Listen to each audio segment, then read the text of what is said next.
हामी अहिले कोखे कुसुन्डा टार नवलपरासी पूर्वबाट रिसिङ गाउँपालिका वडा नम्बर 5 रूपटारमा प्रवेश गर्दैछौँ। आज मिति 2083 ज्येष्ठ महिनाको 2 गते शनिबार। यहाँबाट हाम्रो अब पुल बाटो यस्तो छ, बाइक पनि यस्तो अवस्थामा रहेछ।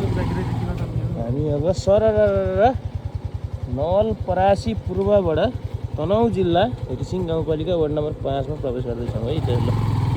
रूपटार यो देख्न सक्नुहुन्छ तपाईहरुले, यो काली गण्डकी हो।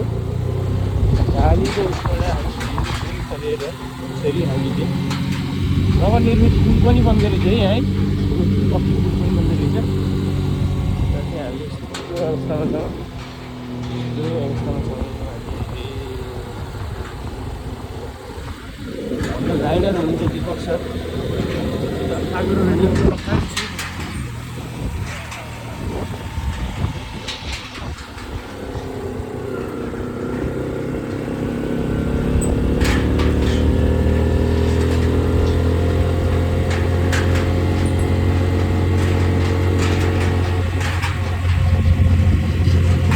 कारबाट रिसिङ गाउँपालिका तनहुँमा हार्दिक स्वागत गर्दछौँ।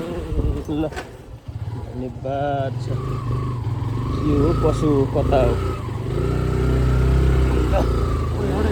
ओ माइ